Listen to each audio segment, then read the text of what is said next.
Sign of the Raven. Chapter 3. Blood Moon. It was the festival of the Blood Moon, a sacred holiday in honor of the great maple goddess, celebrated when the second of 3 moons that graced Gardyan's nightly sky was seen in full state. This was only the case once a year, and when it happened, unbridled instincts drove the children of the world maple. Their blood boiled under the oath their creator had once sworn.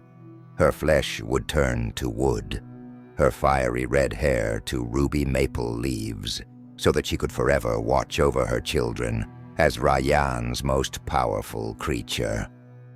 She gave up her divine body for it, and vowed under the red moon that her descendants would be forever bound to their own land in blood guilt, if only they were to live forever. Rayonaigh was a proud goddess. Her creation, the Rayonaigh, were everything to her. Feral elven warriors and their matriarchs, who were once born from the blood of the divines under the tops of giant maple trees. But as perfect as their form, as irrepressible was their thirst for blood. They desecrated, slaughtered, and murdered every night. Animals, travelers, yes, even themselves. And this instinctive behavior put their goddess to shame. It was only possible to restrain thanks to ancient rites and a strict hand of leadership, female leadership. Back then, already, the daughters of Rayonaigh kept their inclinations in check far better than her sons. Therefore, with her last breath, the goddess decreed that Rayonaigh would be subject to matriarchy until the end of time, and matriarchs were to steer the fate of the empire from then on. With harsh discipline and draconian punishments for disobedience, they subjugated their brethren and formed them into the dreaded warrior caste of the Rajidrak, a mighty martial order that fought the bloodiest of all duels every year at Blood Moon in primeval frenzy, the blade dance of the dragon's claw. Aaron usually abstained from this activity, instead meditating in the deepest vaults of the maple grove at Zachary until the night was over. This year, however, everything turned out differently. It was to be the night in which his son saw the light of day. Even the nights before, he hardly got any sleep. Dark thoughts tormented his mind. He chased her, and she screamed for help. But no one would help her. No one would be able to save her from his rabies-like state of mind. His hands were claws, his arms trimmed with red golden fur. He stalked her, cornered her in a rocky gorge of the red forest. His mouth foaming, he growled at her, the mother of his unborn child, and when she let out a last desperate scream, he attacked her with the intention of tearing her apart. Bathed in sweat, he was startled every time before he could complete his cruel work within his dream. He couldn't have lived knowing something happened to Adra and it being his responsibility. The feeling of guilt about what he potentially was capable of doing to her and the child almost drove him crazy, which is why he decided to let off some steam in battle and stay as far away as possible from their country estate at the eastern borders of Rayonaigh for the night. Adra wasn't exactly delighted by him leaving her to head north to the capital of Rubinburn while she was about to give birth to their son. But what he did was for her own and the boy's protection. Driven by unrest, he left his temporary accommodation in a fancy town hostel and in the deepest darkness of night took the arduous journey to the foot of the Ray Mountains. Steep it was, and poorly lit, the forest path between town and ascent to the arena. Would have been easier to walk it drunk, but Aaron had every drop of alcohol removed from the house after being informed of Adra's pregnancy. So, his innate night vision and iron will had to do the trick, mastering the rocky path to the mountain pass. When he got there, most of the war dragons were already asleep on their outcrops. Only one was still awake. Rasheku, his old companion, still insisted on his role as guardian dragon of the Drakenar and greeted the Lord General as he climbed the stone spiral staircase. Noticing the familiar smell of a particular two-legged creature, the animal whispered throatily and lowered its head from its resting place between the foothills. His huge skull made the nightly shadows around Aaron even darker for a moment. The great dragon himself was surprised about his rider arriving at such late hour. Usually it was only the eager youngsters who came here to test their strength during Blood Moon. But this time, their Lord General would not only be present at the bloody spectacle, but probably also inflict a few injuries on one or two of them himself. Calmly stroking the back of Rasheku's majestic reptile snout, Aaron had to think for a moment about the last time they had actually taken a sightseeing flight over the plains. It had been quite a while. With all the bureaucracy that had plagued him like an annoying official duty since his promotion, he hardly found time for all the things he had done in his spare time as a simple hunter prince. And then, of course, there was her. While staring into Rasheku's large lizard pupils, he suddenly realized that his life would change even more drastically in the next few years.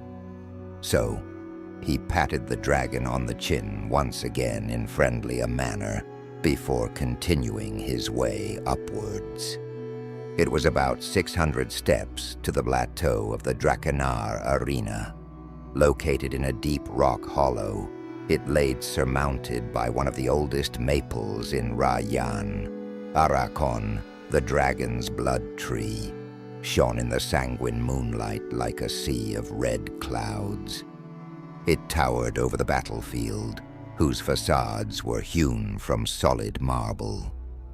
Around the circular masonry, ruby crystals broke through the rocks in their purest form. The arena had been built in the middle of a crystal vein, a memorial commemorating the Second War of the Great Houses.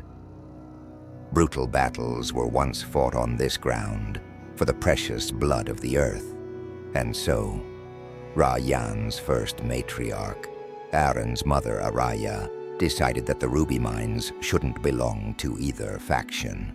Instead, the area of the Drakenar was to become the new headquarters of the Royal Guard, where the warriors of all houses were formed, trained, and accommodated.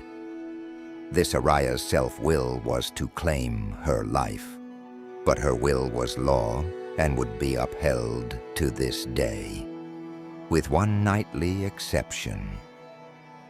At the foot of Arakon's mighty tree trunk, some onlookers had gathered, roaring euphorically down into the pit. Only the bravest of Aaron's young warriors stayed in the hollow, wrapped in the blood-red war tunics they usually only wore at ceremonial occasions. Parzival and Peroy, two of his lieutenants, greeted the general with a surprised expression on their faces when they saw him coming up the stone stairs. Aaron, my friend, what are you doing here at such late hour? Peroy asked in amazement, before he took his sworn brother into a headlock with his strong arm. He must have gotten lost, Parzival joked, and pinned a drinking horn with blood mead into Aaron's hand, knowing full well that he had been out of the public eye for days to deal with his Animalis in his own way, as always. This time in vain, it seemed. Together, the two officers shooed a few of the life-weary newcomers off the ground to clear the way to the senior servant's seat for themselves and their Lord General. They knew he wasn't here to watch if attending again after all these years. Aaron scanned the scene. The Rajidrak night camp had grown amazingly since his youth. In the past, there were 10 or 20 of them here to smash each other's skulls in. Tonight, there were probably at least 100 gathering. As back in the days, it was the blood blades against the blood drinkers, swordsmen against lethal berserks, an old feud that would never subside. Some things might always stay the same. Others clearly didn't change for the better. There was no trace of an orderly man-to-man duel these days. Like a pack of wild dogs, 3 or 4 of them attacked another in the arena. They broke each other's limbs, used treacherous weapons, and tore the flesh from each other's bodies with furious fangs and claws. Hardly did they hold back their animalistic transformation. One could clearly see the disappointment at the decay of old customs, with a few lieutenants still assembled as conciliators. Dangerous habits had developed, without a massive bite wound cut, occasionally even with severed limbs. Rarely one of them went out here. They might have been immortal, but the pain remained. Often the wounds also began to fester badly after a few days. That would be it for the next few months when it came to training. An incapacitated warrior was a burden to most mistresses. Quite a few lost their patron among the city nobility as a result. Worse, the danger of permanently turning into a beast was ever present. It became all the greater the more often a transformation was carried out. Rayan's baronesses would not tolerate such a beast within their society, which is why in worst case, they'd find themselves either in the dungeon or as a castrated fighting dog in the even more merciless city arenas, meaning the end of a career as Rajidrak. It was one of the few decorated professional careers accessible to a man in the social hierarchy. Very few got a second chance to get promoted. A game with fate, like every year. It would not take long till Aaron's first victim should make himself known. One hulking youngster from the new additions thought it was a fabulous idea to impress his new general in battle. Skillfully, he had wrapped his tunic down to his waist and thus converted it into a war kilt, an old custom that he mastered much better than the right tone towards his superior. Proletarian and slightly tipsy, he stood up in front of his peers, gathered in a circle around the campfire. "Lord Sion, do you remember how to do it?" He called provocatively over to Aaron. "I'll be happy to teach you again." For a laugh from his colleagues, he risked his place in the army, an exceedingly stupid decision, because although otherwise known as the buddy-like mentor who liked to fool around, the Lord General was not in the mood for jokes tonight. "Oh yes, I desperately need that boy." He pinned his drinking horn to Peroy's chest, who accepted it quietly, grinning to himself and just shaking his head. "Shall I lend you one of my blades, General? Or have you thought of your own?" The giant enjoyed the amusement he received from his peers. Aaron left it to him for the moment. After all, he wanted to take off in peace first. "You're lucky, my friend. I've got them all with me." His tunic was way too tight for him anyway. Truly, he had outgrown it over the years, or rather his shoulders had. A young fool's face turned to stone as he watched the Rajidrak drop his armor on the table under the rank leader's pavilion.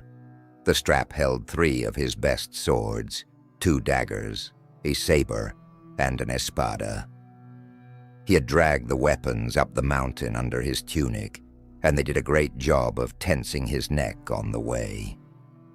Stretching it briefly to both sides, Aaron started rolling up the leather on the table in front of him.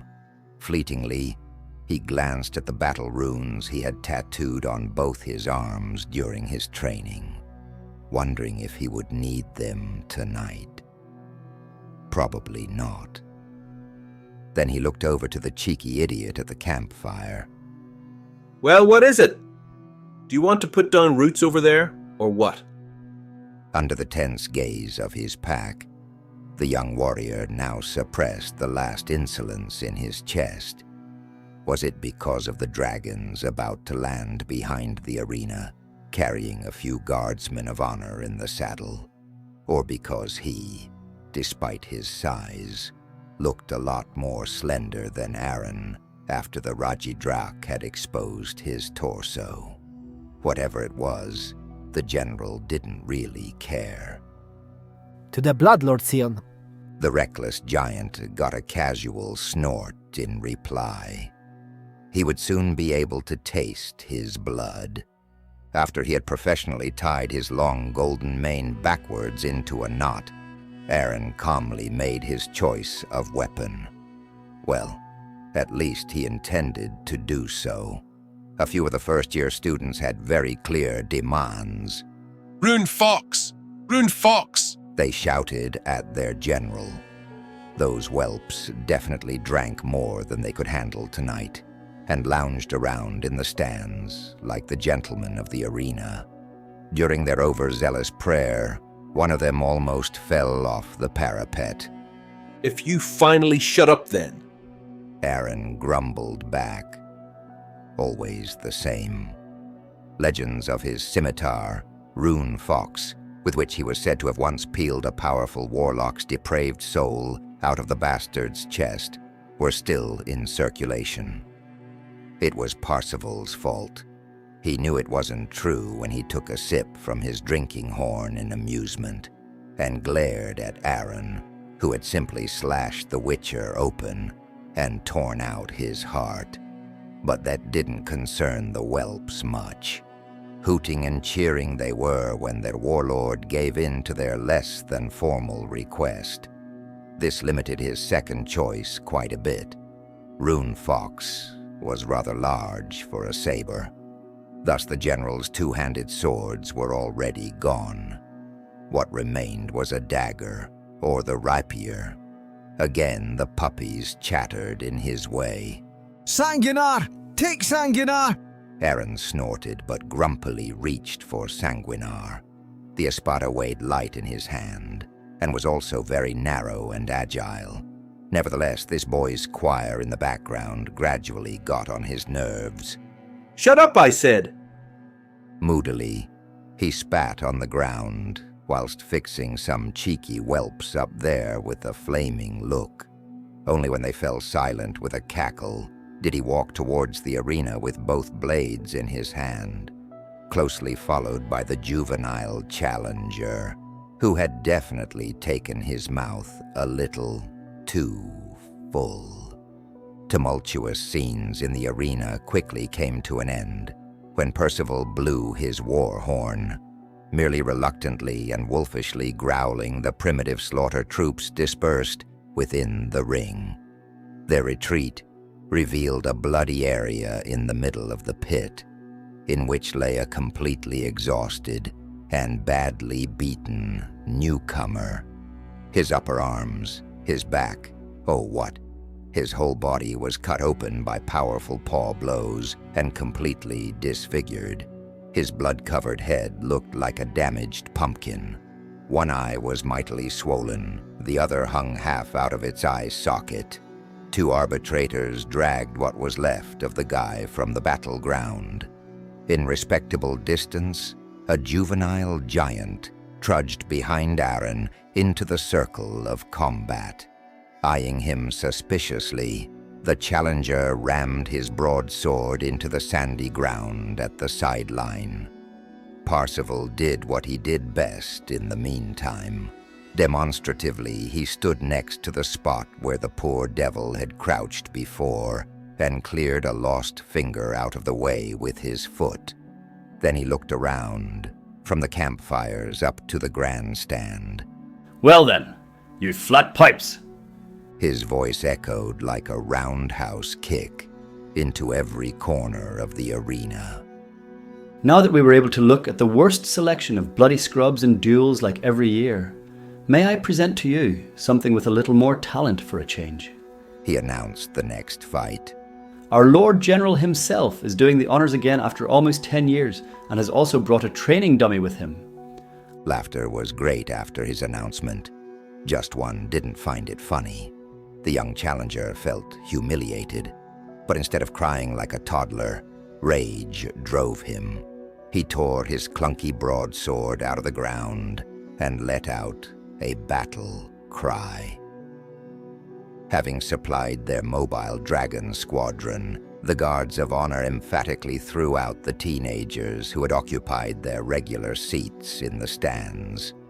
They always came around midnight, after the beginners had let off steam. Looking up at them, Aaron straightened up. He still knew most of them as his mentors. Like every blood moon, they had just returned from their routine flight over Rayan's outer borders.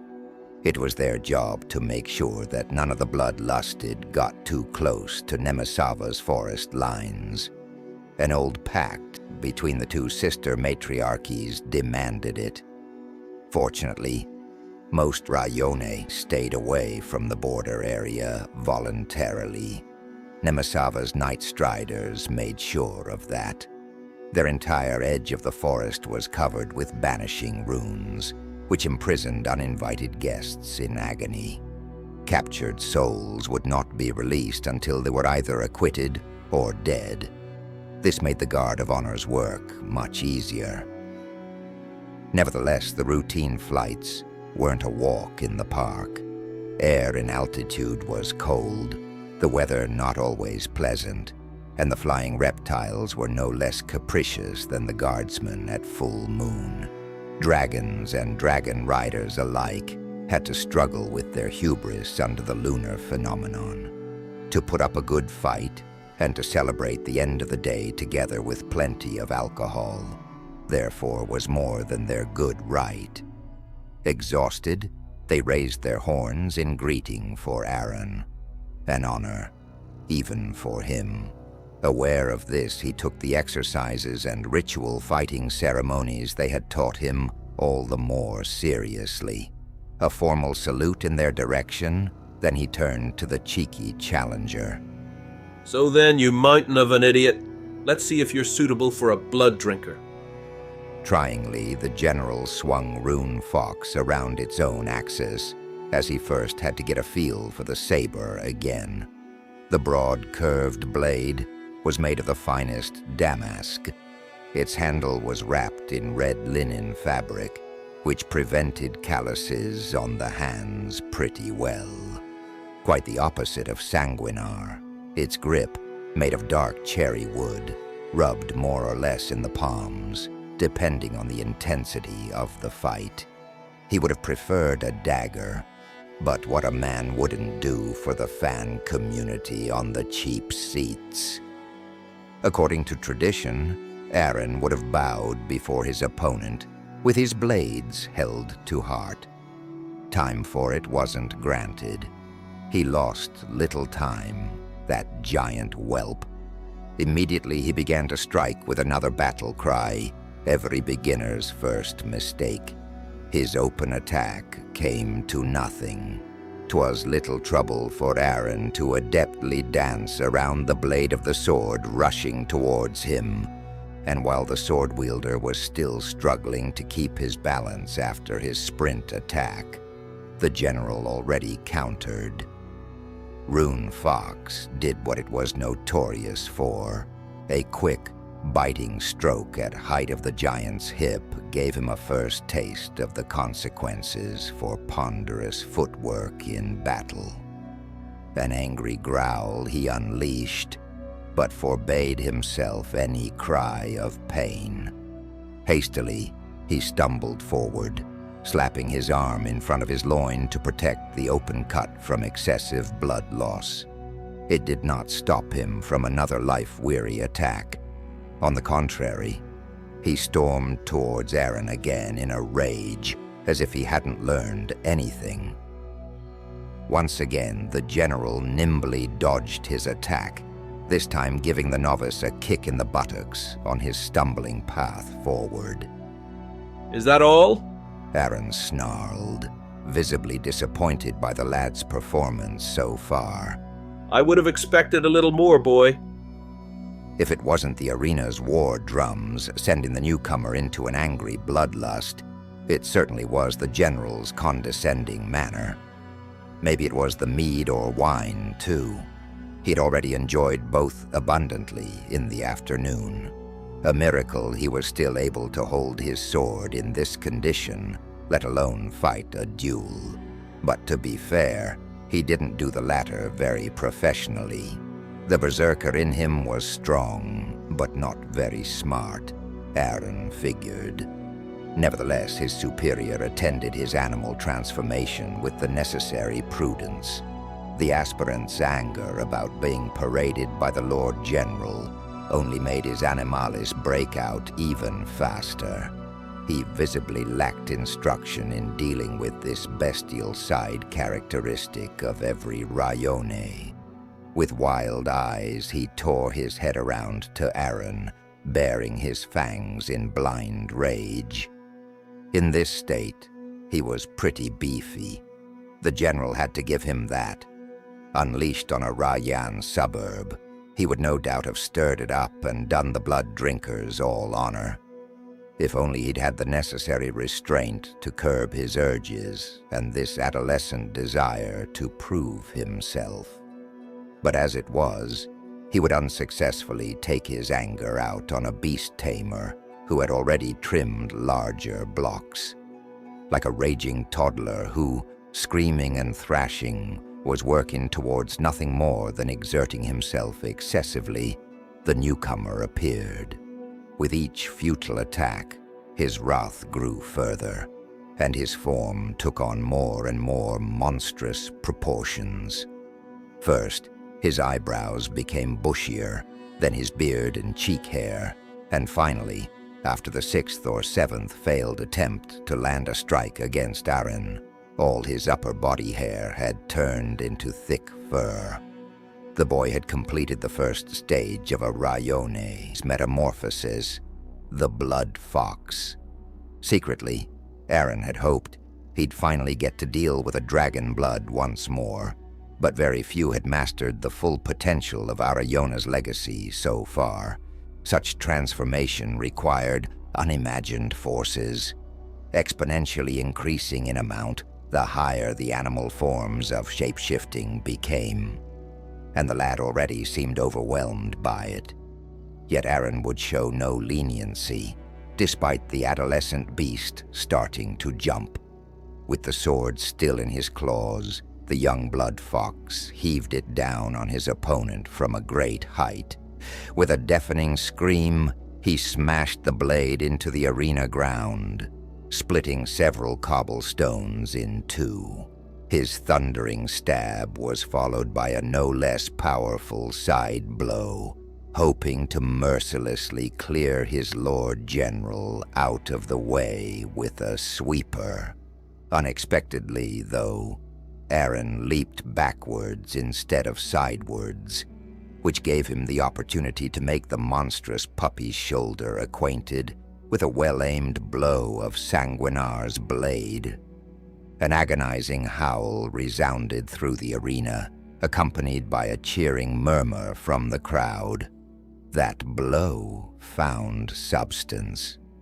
Aaron's lesson was hard to bear for the half-strong, as he tried again and again to inflict a notch on the battle-hardened Raji Drak in a brutal way, only to be rewarded with another deep cut into his flesh each time.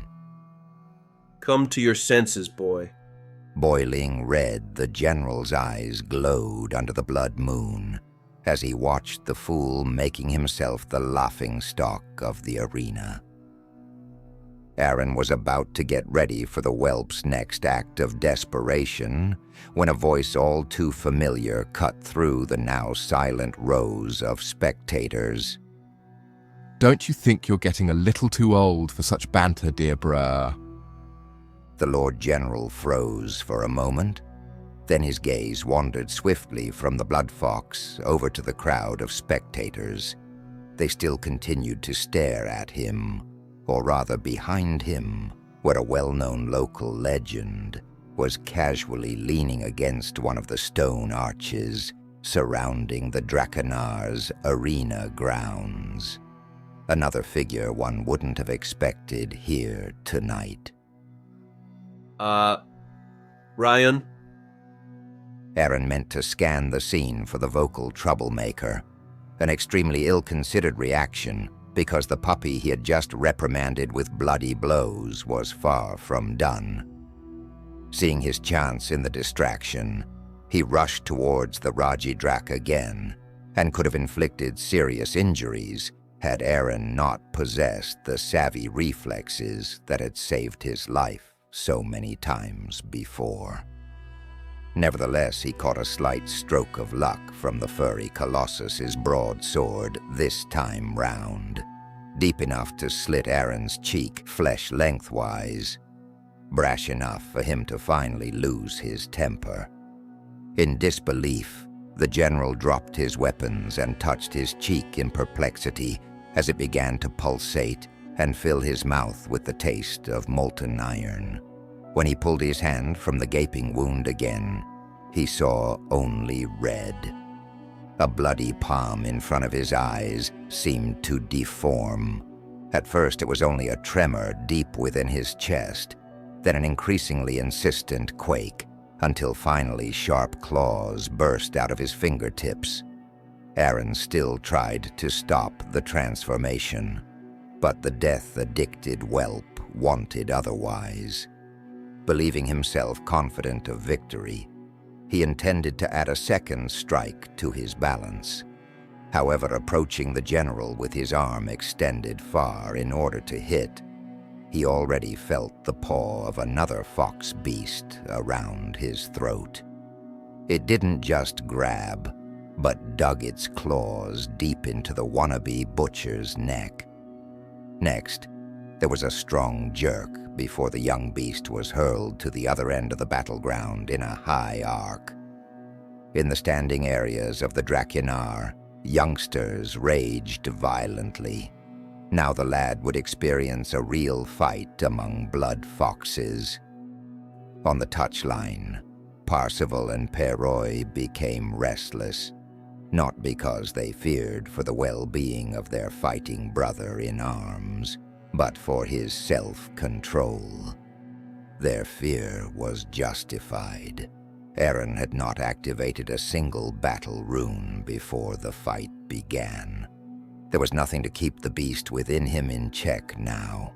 A flaming aura took possession of their friend as he darted after his victim's trajectory like a cannon projectile. His ruby-red irises saw nothing but prey in front of them. And before his victim could kiss the ground, Aaron had smashed in the guy's jaw with full force of his flying fist. The novice no longer knew what was happening to him. Rudely, he collided with the cobblestones, where a second punch was received from above. He spat blood, and not too little, even more of it when he tried to roll away to the side in panic. Meanwhile, a threatening shadow towered over him. Well, look at this. You drink blood quite well already. Aaron's voice no longer sounded as rational as before. There was a peculiar touch of madness in it, interrupted only by an impatient growl as he spoke. Damn shit! Parsival flung his drinking horn on the ground. He intended to enter the ring and stop the fight, but Peroy's hand grabbed him by the upper arm and held him back, Are you tired of life? Perroy asked. Their leader hadn't even fully completed his transformation, and his bloodlust already could hardly be stopped. Last time it got this far was the night before Aaron's wedding. It took 3 men to free a bruised buck from his throat bite. Out of frustration, the bastard had insulted Aaron's wife Adra as a dirty whore while drunk due to her having turned him down. After that, the bachelor party came to an abrupt end. Reproachful and help-seeking at the same time, Parsival and Perroy glanced at the man who had helped prevent his cousin from committing an honor killing back then. How could Rayonaigh interfere in a blood fight like that and derail it when he knew what his cousin was capable of in a fit of rage? And now he stood there, cool as a frostbite, letting the situation run loose. Rayonaigh rolled his eyes. He knew pretty well how it would end, with or without his involvement. Probably would have taken a couple more slaughtered lambs in the ring, but Aaron would have gotten there one way or another. After the last incident, he had actually hoped his cousin had become a tad wiser. Alcohol, longing, and the blood moon were not a good combination to enter the battleground. He was lucky Rayonaigh was in town at all. In professional stealth, the commander of the Blood Blades had followed his cousin inconspicuously through the nightly shadows up to the Drakenar. He might have left his 2 claymores at home, but his tranquilizer, darts, and blowgun, as always, were reliably stored on the inside of his jacket. At last, he pulled out both thanks to the penetrating looks of his old schoolmates. Not a second too late. Had he not fired a dart that very moment, Aaron would have still been set about disemboweling the poor guy on the ground in front of him. Tensing one paw to slash the novice's stomach open, he was about to swing. But before he could complete his assassination, he felt a stinging sensation in his neck. Startled and angry, he looked around for the shooter. Said culprit, after all, gave up his lookout behind the rows of spectators and strolled down the stone steps to the fighting ring, unimpressed. A crowd forming a corridor for the dreaded Lord of the Drakenar was the last thing Aaron saw before his vision blurred, and he collapsed next to the half-dead, beaten initiator. Really always have to save your ass, don't I? Rayonaigh muttered to himself as he came to a stop next to Aaron. For a moment he looked at his cousin. The 2 fair-haired guys still looked confusingly alike after all this time, with the difference that Rayonaigh usually approached things with much more composure. Also, he had the better beard and a slightly more untamed hair, the upper part of which must have been tied into the same man-bun of a swordmaster for days. His battle coat, however, was paired as it should be, with the adequate uniform shirt of the Raji Drak. Overall, Rayonaigh sported an appearance that made his figure resemble an old hermit, throwing around stern wisdom on some mountaintop. But right now, his glistening apparition was visibly dimmed by the gasping sound of a creature, almost choking on its own blood. That's enough now, you rascal. He spoke tonelessly down to his tormented aspirant, who, suffering from complete exhaustion, was gradually losing his bestial shapeshift. Let the healers patch you up and pray that you'll be ready to train again in a few days. Now it was Parsival's cue.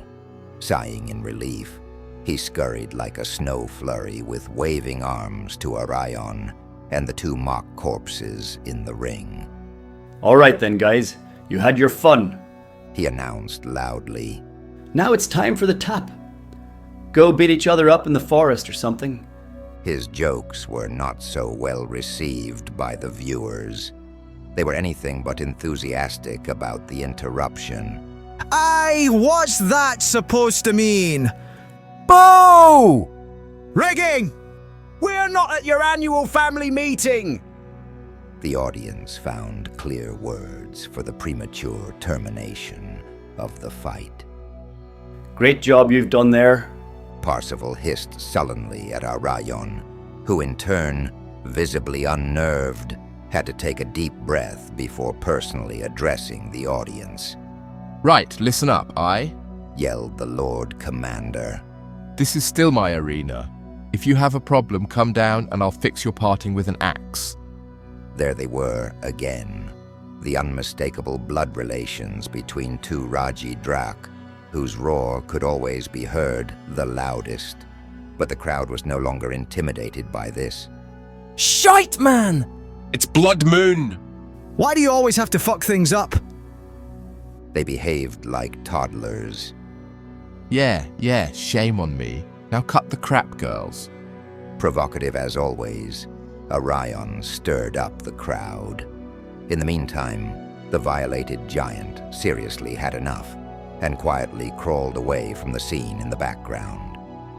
Who would have guessed you're also obsessed with mediocre fights? Like his cousin, the commander of the Blood Blades rarely was at loss for words, but much more pleased to upset his audience. Then be of use, man! Roared a guardsman of honor from the stands, who was far too well supplied with schnapps. The rest of the pack agreed with him via loud roars. Even Perroy and Parsifal took part in the theatrical uprising with a smile. Rayonaigh sighed. Fine. The next round in the Golden Pheasant is on me. After these words, applause was his. Free blood mead was always welcome. Men who did not hold an office in the Guard of Honor or that of a high-ranking officer were usually short of money in Rubenberg. This undoubtedly applied to the majority of those gathered.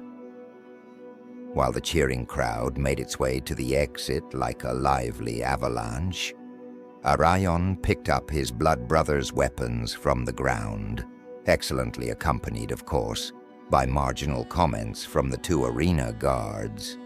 You're lucky even the most bloodthirsty spectators can be fobbed off with alcohol. Parsifal cackled. And you're lucky our mothers were good friends. Rayon's bickering sounded unmistakably pissed off. What did I hire you two for if you regularly turn the Draconar into a slaughterhouse? Parsifal swallowed hard, while Perroy chirped. Oh, come on, Rayonaigh. Don't act as if you haven't already dismantled some big jerks here yourself. Rayonaigh knew that his lieutenant was speaking truth for once, and therefore he remained silent. The respect his soldiers paid him was no coincidence. It was hard fought for. In forest fights, tournament duels, tavern disputes, and all the other confrontations men have in a lifelong trial of strength. But precisely because he had a certain reputation and now felt obliged to act as a role model, he wanted to set a good example for the newcomers. Now help me to bring this berserk here to the palace. He grumbled at Perroy and Parsifal. Together they shouldered their sedated general, who had taken on a more mannered, and above all, easier to transport shape again thanks to his stunned state. On the way from the Draconar down to the city, a troubled commander was doomed to hear all about his and Aaron's pranks in detail, which Parsifal and Perroy have been meticulously documenting over the years. The stories visibly cheered up Rayon's mind. This despite the fact that more than just one worry was going through his head. There were reasons why he had been looking for Aaron. But in this state, it was hardly possible to talk to his cousin. And so, The urgent matters had to wait until the Lord of Dragon Peaks had slept off his bloodlust.